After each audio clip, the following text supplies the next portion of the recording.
Comes down to one last play. And it's going to be getting longer by the second. You're all the way back at the 30-yard line. Now you can step into it. Here comes the Hail Mary with the game on the line. And the ball is caught! Caught! It's a miracle! It's Noah Brown! Oh my goodness! This town is going crazy!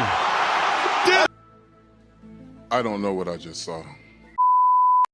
Ladies and gentlemen, boys and girls, Burgundy ballers, I just got one question for y'all and for my fellas.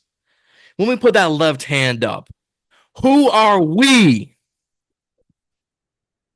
The Commanders. The Commanders. Oh, you love to hear it, guys. Welcome back to the reaction, the Hail Mary reaction that's week 8 here on the Ballin and Burgundy podcast. Yeah, myself, Andrew, and not Chris this week. We got the boy back in the house. We got Justin back in the building. My guy, what's going on?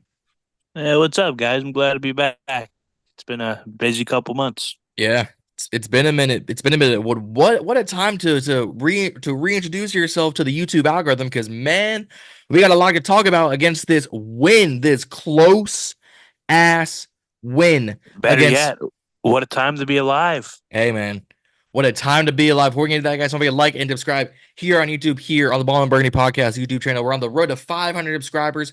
We're about 100 or so there, so click that like, hit that subscribe button. It takes 2 seconds of your time. It's absolutely free. Instagram and TikTok at Ballin' and Burgundy Podcast. Twitter at BIB Podcast 22, because Twitter hates long usernames. But let's get into this. 18-15. Almost a week 2, round 2 duplicate game where it was field goal. And then might be play of the year over the Rodgers Hail Mary, over anything else. Jayden Daniels with over 12 seconds to throw this ball. 12.78 seconds, the longest time a QB has ever had to throw that ball. There, I'm going to put obviously the stat in the picture up.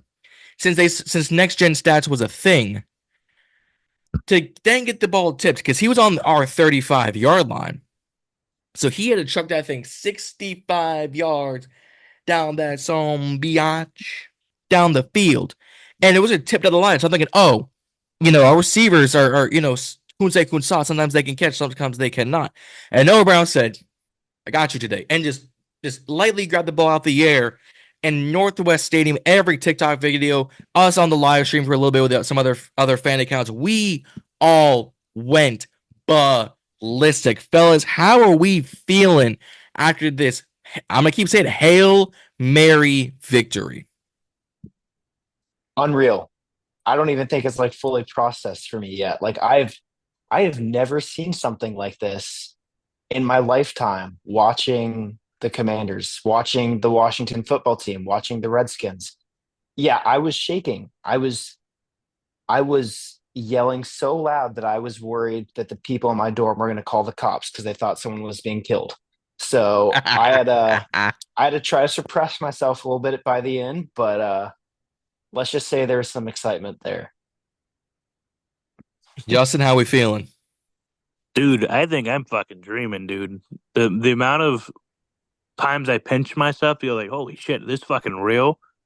Then the screaming and shit, I'm pretty sure my whole household or work checked on me to make sure I was okay.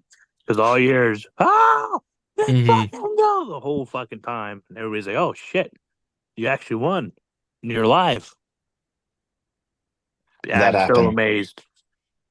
Man, this game. And it wasn't like it was this wasn't a game where we all expected, man, it's going to be a shootout. Man, I can't wait for this game to go down, as one of the best. It was a defensive game. Both ways. Probably. Was it?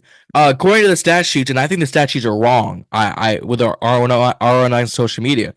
So Jerron Payne had a sack. That really goes to Jerzon Newton, not to 9-5, the rookie. He had his first sack of the game. Jalen Holmes, who we picked up practice squad last week for the Carolina game, had a sack. Wagner and Luvu and St. Just and San Francisco were coming to make big hits. We had a few pass deflections. Or no, we had no pass deflections, but we had a few QB hits, a few TFLs. The Bears defense came to play. TJ Edwards getting a sack and a TFL. Montez Sweat got him a sack and 2 TFLs. No picks, no turnovers. But Chicago had 1 touchdown, or 2 touchdowns, excuse me. 1 for Moshawn Johnson, 1 for DeAndre Swift. Caleb Williams, what happened to this generational quarterback? What happened to the best quarterback since Trevor Lawrence? What happened to the best quarterback prospect since Andrew Luck or Peyton Manning? Because I could have sworn going 10 of 24 for 131 total yards with a 50, no touchdowns, no interceptions, taking 2 sacks for a 59.5 passer rating. What happened? I thought you Bears fans said he's better than Jayden. Yeah, I mean that didn't pull through, did it? No, I mean Caleb won the Heisman 2 years ago. He didn't win it this year. Interesting. Hey, I thought they said he was supposed to be the next Patrick Mahomes per multiple Bears fans. Like, oh, we missed Mahomes, but this guy's supposed to be better than Mahomes. Yeah, good joke. This is what happens when you blitz a rookie quarterback. Yeah, he's really so off rhythm, won't even funny. Yeah, it's interesting that he only goes for 172 total yards of offense. He had 41, rushing yards. That's really good. Really profound, guys. I'm glad you guys found the best quarterback y'all have had since Justin Fields or Jay Cutler or Mitchell Trubisky. Because Michael Irvin, I are really hearing saying the Bears with Caleb Williams and the Commanders with Jayden Daniels is what the Bears did with Mitchell Trubisky and the Chiefs did with Mahomes. Generational, guys, because Jayden Daniels, the guy who had a rib injury coming in, who was not cleared until game time. He was a declared QB1 an hour before the game was commenced. So y'all are preparing for Marcus Mariota, Heisman Trophy winner, top 5 draft pick. Oh, y'all waiting for Jeff Driscoll. Oh man. Jayden goes 21 of 38, 326 yards, a touchdown, 92.7 pass rating, and also had another 52 yards on the ground. 378 total. Yeah. Wow. What? I guess Caleb throwing the ball doesn't do a whole lot when your leading receiver is 3 receptions for 41 yards. First off, real quick, go ahead. Sorry to interrupt. Defense did pretty damn well shutting out DJ Moore. You remember last time DJ Moore came? Fucking nightmare. What was it, like 152 versus us? He had like 230 and 2 touchdowns last year against us. 250-ish, yeah. That was crazy. Yeah, this year he goes 9 targets, or no, 2 receptions for 7 yards. Oh no, that's rushing. 2 receptions for 27 yards. Just by the way, Rome Odunze, your leading receiver, at 41 yards. I guess John Bates, Brian Robinson, Luke McCaffrey, De'Ami Brown, and Austin Eckler combined has more than your top three receiving targets. Wait, I thought the Bears supposed to have the best receiving trio in the NFL. What happened to that? I thought Cole Kmet was one of the best tight ends in the league. He went for 1 catch for 14 yards. Huh. To be honest with you, I think Dan's and Joe Witt's defensive plan was too damn good for that Bears offense. It was something. Like the Bears O-line wasn't even that good this game. They weren't that good this game. Caleb was running scared. It was bad. No line. We haven't seen that in a while. Let's be honest. We could have had another 4 sacks if he doesn't scramble or breaks a tackle. Sure. So our top 3 receiving targets: Noah Brown, 3 for 73 and the touchdown. Zach Ertz, National Tight End Day, 7 for 77. Really should have been a touchdown. But that was a ticky-tack call towards the end, and I'll share the. Oh yeah, yeah. We can talk about this for a second. I get, his left hand kind of, malnourishes the ball a little bit to where it just moves as he hits the ground, and then Stevenson knocks it out as he's on the ground. But they reviewed this for a while. We challenged it. I thought they were going to overturn it. I thought there's at least a really good chance. Yeah. Yeah. But they didn't. And the man that through this offseason has been labeled not a top 10 wide receiver, not an elite wide receiver, but I think, coming this back and forth kind of 150, 20, like these back and forth games, 5 receptions, 125 yards, no touchdowns, but he averaged 25 yards a catch. His longest catch was that so glorious bomb. And if he breaks that tackle, that goes for a tutty. And that real quick. Go ahead, Justin. Real quick. Terry's at 40 receptions, 579 yards, and 4 touchdowns. So remember all these people who say he wouldn't a top 10 receiver or he won't make 1,000 yards. Yeah, It's funny. He's getting close. I think if we can get this red zone offense kind of fixed up, get these goddamn pre-snap penalties taken care of. I don't know about y'all. I thought we had this taken care of by week 3. I thought we were going to see any more problems after that Giants game. Yeah, I thought we solved that issue, but not this week. I guess not. Nope. Apparently not. Now it wasn't. We didn't have a whole lot of penalties. I think we only had 4 or 5. But when they keep happening, when they keep being pre-snap penalties, outside of the worst moments too, and the worst moments for all of them. Yeah, and then we had another Benjamin Saint groupie defensive pass interference. I think we need to start a bet in the Washington community. How many games will BSJ have a defensive pass interference? I think he averages like 2 a game. It's probably pretty accurate. If there was an over-under, I would take 1.5 over-under. Agreed. Not over. I mean, I don't know if we need to truly start that. Maybe I'll talk to Rio and the crew. Maybe Josh can get in on this. But this is ridiculous. San Francisco might not be having the greatest rookie corner season in the world, but I don't see him giving up, just getting all grabby, getting all handsy with the receivers. I didn't realize this was, the Deshaun Watson massage parlor, and you get handsy with the competition. He plays clean. And even if he gives up some stuff, it's his rookie year. Cornerback's a hard position to go straight into rookie year. We saw that with Forbes. We didn't really see it with Quan as much because he didn't really play that much rookie year. But it's a common case among cornerbacks. Yep. But at least he's playing clean, Yeah. True. Saint Grabby he better be careful.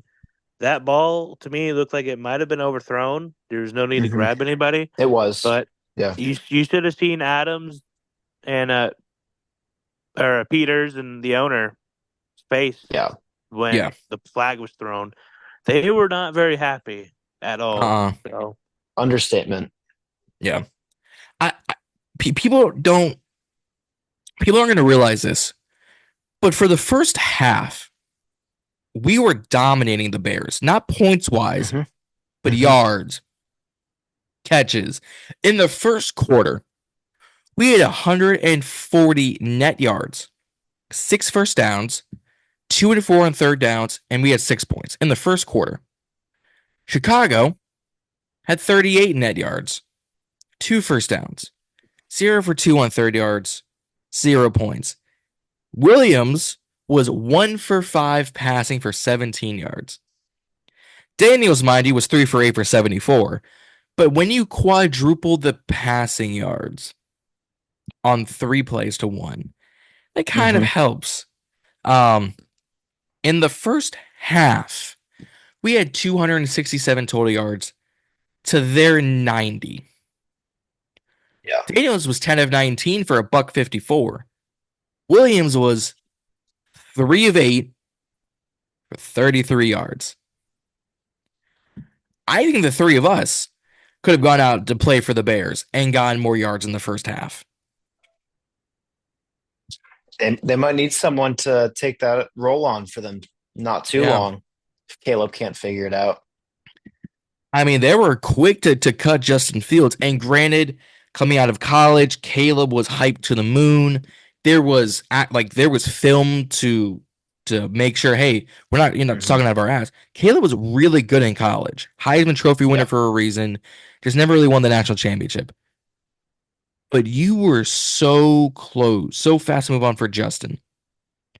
And now he's 4-2 in Pittsburgh. Yep. He's doing well in that culture. We going back to this first half, and I don't know if y'all saw this on the broadcast. This is the first time we have shut out opponents in the first half in consecutive games, being back-to-back games or more, since 1997. Wow. Dan hadn't even bought the team yet. Pre-Dan era. Pre-Dan era. Good times. Pre-us era. None of us were even a twinkle in our father's eye in 97. Maybe Justin. Nope. Not close. But I think it's almost every game we're breaking a new record. We're setting standards in this locker room. But back to the red zone offense. In the first half, we had 12 snaps in the red zone, 3 trips, 3 field goals. Again, I thought we had red zone offense cleared. I thought we had this all figured out. Not this week. Not this week. The only reason that those first half numbers, those first half stats of yards, first downs, all that, and the amazing numbers that we saw, the only reason that didn't translate to a huge point domination is because of our crappy, sloppy red zone offense. Yeah. It was pretty sloppy today, no matter how you look at it. The false starts, the double motion. That was the other one. The false start. Exactly. The one that got to me was, I don't think it was on us, but they were trying to sub somebody, the Bears, with like 7 seconds, and we had to hike it, and we got a false start. Yeah. Well, it was 12 men on the field to begin with, and then a miscommunication with Jayden snaps the ball, so now he's a false start. But the false start just so happened to take place before the 12th man was realized, so they couldn't have called 12th man. I was like, are you kidding me right now? That was messy. That was a heated discussion I saw between Dan and the refs. Dan was not happy. Yeah, it went on for a full 30 seconds. Like the play clock had diminished, but they couldn't call delay of game because the refs are talking to the head coach. Yeah. So I don't know what it is about these heavy D-line teams, Giants and Bears. Bears have Sweat, they have Dexter, they have Darrell Taylor. Giants have Dexter Lawrence and Brian Burns and company. These are the 2 teams with heavy D-line pressure, a mediocre secondary, and offenses that do not look great, that we decide to go out, both times at home, mind you, and say, Austin Seibert's going to earn his contract.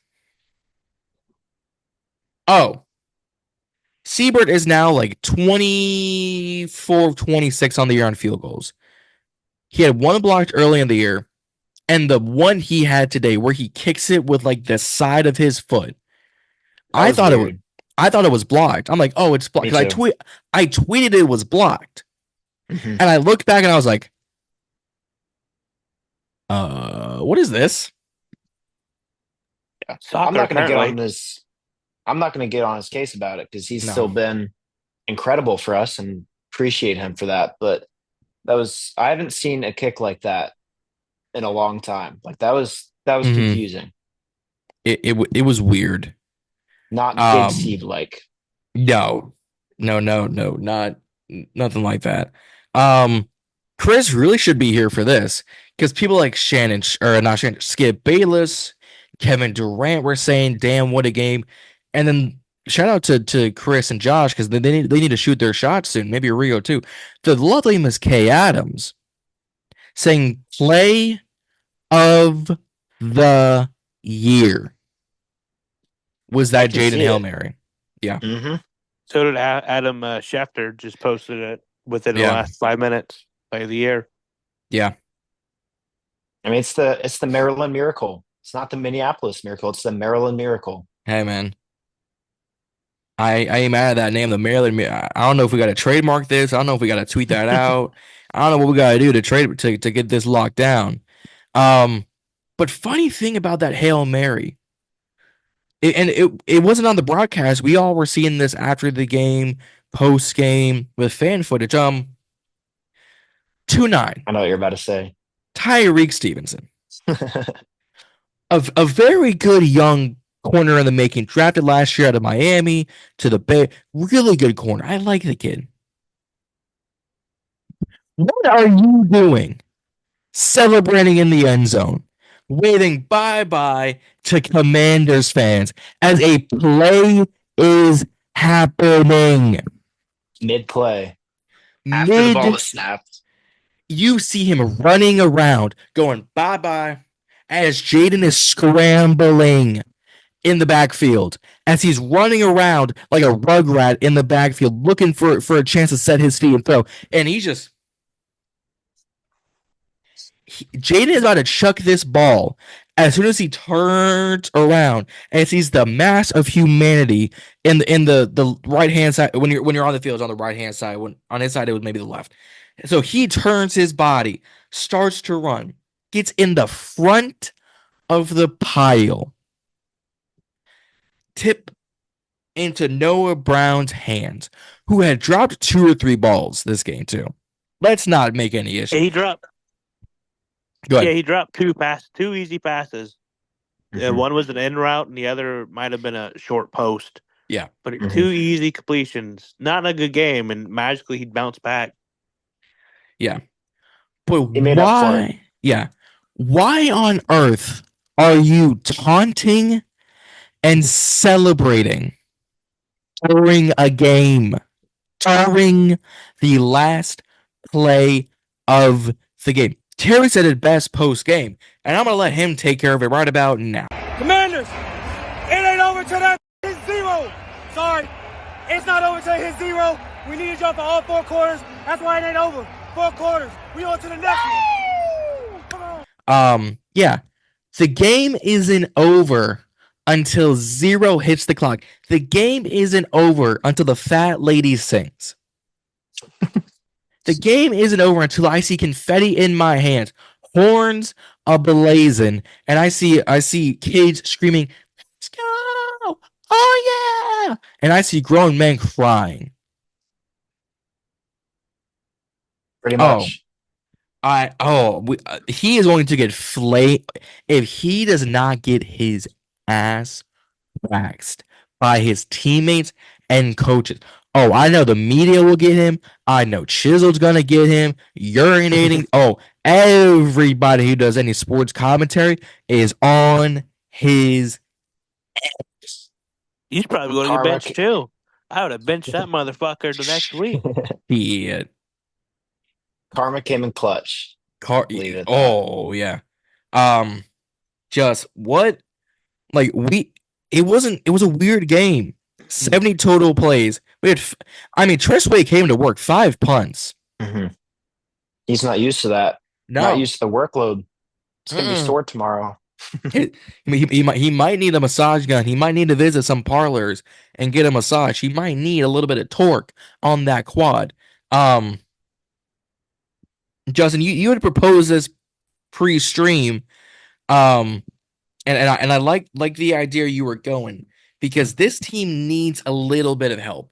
Lucas is now post-game walking around in a boot, so there goes your left tackle with Coleman out with a concussion. He should be back next week when we play the Giants again? Yeah, it's a Giant. The Giants at MetLife. With Payne or with Allen and with Armstrong out and Javon Baptiste out. You were saying you've got some pieces that you think we could trade for by the deadline because it's coming fast. We're obviously recording this Sunday night. You guys are going to see this Monday morning, Monday afternoon. So we have a week until the trade deadline. D. Hopkins has been traded. Mark Cooper's been traded. Devontae Adams has been traded. What are some pieces you think that we could either trade for or sign that would help solidify this team? I had a couple players in mind. I'll just give you a quick list. How about we look at the edge presence? Zadarius Smith, a guy who we've been rumored to target this trade deadline, and he should be worth a whole lot, probably maybe a 4th or 5th round pick. Okay. The Browns look like they're going to be big sellers this trade deadline. I mean, they did beat the Ravens though. They did, but they don't have much hope for the year. I don't think. There was definitely a momentum shift after Deshaun's out though, with Jameson, Jameis Winston. Yeah. Crab legs. How about we look at the receiver spot too? I mean, you got T. Higgins and the yes, please. Panthers. What's his first? I can't remember his first name, but Deontay Johnson. Mm-hmm. Two guys who could come solidify your number 2 receiver spot. Give Jayden another weapon because let's be real, some of the plays that Jayden made today, Noah Brown dropped 2 passes. Guys were dropping easy passes today, and that shouldn't have happened. Like some of those plays should have been first downs or third down completions that should have got us in field goal range. Also, let's look at cornerback. Panthers Horn. J.C. Horn. Please. J.C. Horn. Greg Newsome from the Bears. Yes, please. Even Jonathan Jones from the Patriots. Doesn't have to be elite, solid dude. Just got to be a solid guy to rotate. All 3 of those. Yeah. Cornerback's a big need. And then for receiver, I mean, my dream would be T. Higgins, but I don't know if it's going to happen. Agreed. Now, I do think we're either making a big trade where a day 2 pick is given up for a player, or B, we'll do two solid tier guys, like a day 3 pick, maybe a 5th and a 6th for 2 different dudes. But 3 spots to watch will be edge, corner, and receiver. Yep. Yeah. With because Adam and I had talked about this last episode, and you guys can go watch that over here or just click on the last episode, or when this video ends, you'll see it as their most recent video. The only issue with the T. Higgins trade is it's going to be a day 2 pick, whether it's a 2nd and a 3rd, a 2nd and a 4th, a 2nd and a 5th, and he's a free agent next season. So unless you know you're going to pay him right now and give him a contract right now, you're renting T. Higgins for a 2nd. And I mean, if we do trade for him, that's what we have to do. It's like, it's a non-negotiable. We need a trade for him and then immediately extension. Yeah. I mean, you're going to have the money next year. We're projected to be $145 million. 140, but 125? I don't know. We're up there, but T's going to cost you at least 12 a year, at least. But the thing is, if we incorporate some players in these trades to get rid of some contracts, that's going to open up some space even more. But who would you get rid of, though, other than Ford? I still want Allen gone. I mean, I'm standing on that. I feel like Payne, I'm okay. I'm more okay with keeping Payne now, but I wouldn't mind at all if we trade Allen. I would love that, but he's on IR right now, and you can't trade a player on IR until he's off IR. I mean, don't get me wrong. Allen's declined over the last year. Payne's playing solid. Newton today was amazing, and so was Manthis. Manthis has really stepped it up, and the new guy Holmes did pretty good. He had like 2-3 tackles for loss, assisting.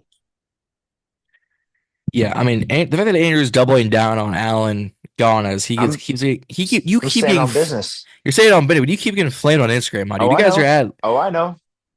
what I is the see that. This reel has us every time I see a new reaction on this reel, it gets me. It's currently at 31,000 views because of y'all out there on Instagram. And if you're already on Instagram, you're probably here on YouTube, like it and subscribe it here as well on the road to 500 subscribers. Not definitely not a shameless plug, but I don't know if Allen would.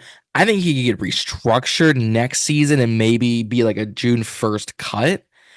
But if you could get a third out of him, Please. maybe the Dolphins, maybe the Raiders, Give it to me now. maybe the Cardinals, I Good. just don't see him going high as a third. I think the highest his value is a fourth due to age and money. I think if we eat some of the trade cap, they would give us a third. That's true. Desperate But team I mean, I probably guess would. the point in trading him is so that we don't have to eat too much Mm. cap. So it might be a fourth, whatever it is. Yeah, Free up some money, get a pick. Yeah. yeah. It's gonna be interesting. I like the Greg and Newsome idea out of the Browns. Denzel Ward is going to be the money issue, so I don't know if they'll move on from him. And then JC Horn is a little back and forth. Adam had talked about it last episode. Horn but- got into it today with Sean Payton today. That's breaking news probably about an hour or two ago. Oh, lovely. They got in a screaming match. Oh, yeah, lovely. Him and Horn. Lovely. But I don't like those are all good ideas. I just don't know if we are truly going to be buyers. I think we've talked about it before. I'm curious if we're going to do anything at the deadline.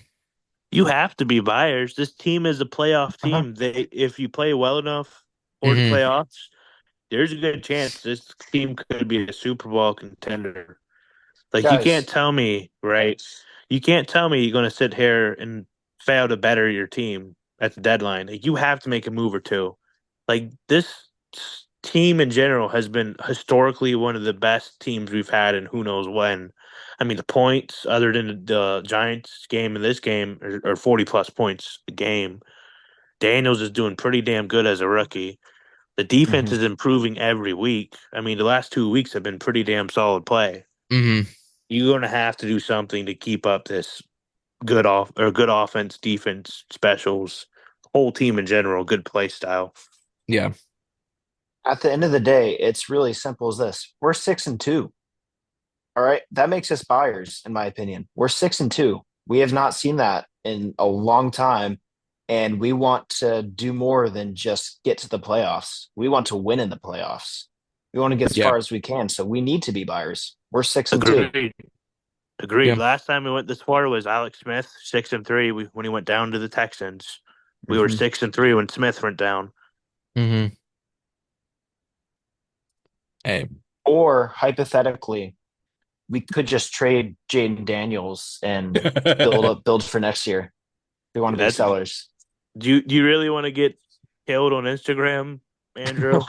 I'm pretty sure you're about to be the number one I most better be hated. careful with that one. you probably shouldn't. But man. Terrible. What was the guy this offseason? Man, you better trade on number 2 and build around Sam Howell. Look how well I was doing for you. Love Sam. Just it's not doing so hot in Seattle. But 6-2. Never thought I would see the day. Honestly, Crazy. I thought it'd be a bad year. Rookie quarterback, very questionable offensive line. A very questionable defense. I didn't see us above 500. I think I predicted us at 7-10. Was it? Was that my prediction? I forget. I think you were at 7. I think I was at 6 or 7 8. wins, 8 Oh, wins yeah. most. So we're already pretty much done for the year. Our predictions are pretty much cooked. Yep. I can't wait to go into week 10 with Cowboys Can Fan. Go shout them out over here, and they're currently at the Dallas Niners game right now. Because they predicted Cowboys like game.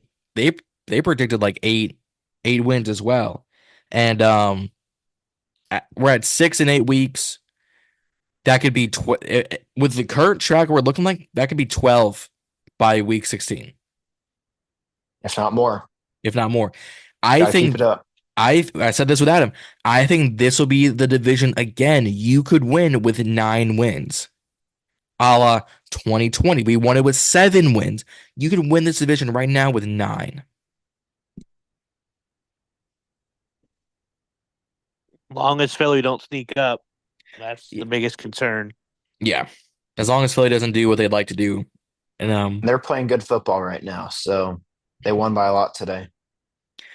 yeah. I didn't think they were going to beat the Bengals by that much. They're like But it's 34-17. But it's the Yeah. Bengals. Like Bengals are good. Higgins, but T. Higgins was out. Like The Their Bungles. remember- record doesn't show it, but the Bengals are a good team. They Yeah. got a great I offense. get that, but they had a great offense. But when your number 2 They still receiver's do. out, you know, I don't know. I'm a big Bengals advocate. Hey, I mean, we beat them in prime time, so we're doing something right.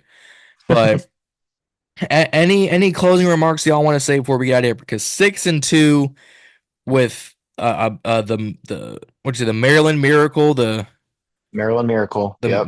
the Maryland Miracle. Any last thoughts y'all want to give on that? Gonna remember this for a long time. Yeah. Long time. Hey, this was an amazing game. Well, amazing play that will solidify Jayden Daniels Rookie of the Year winning. yeah. I mean, people are already saying build a statue now. I might be in the parade with it.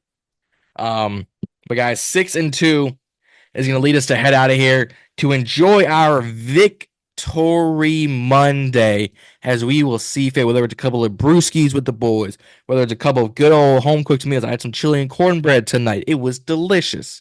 Or it's just basking in the current Commanders glory. Before we get anything, guys, don't forget to like and subscribe here on YouTube. The road to 500 subscribers, and we keep on going until it hits 500, and then keep going to see where this train keeps going and bring us out. Instagram and TikTok at Ballin and Burgundy Podcast, Twitter at BIB Podcast 22. Let's head into Victory Monday. Let's stay here on Victory Monday, head into the week, enjoying ourselves, getting ready for that Giants game.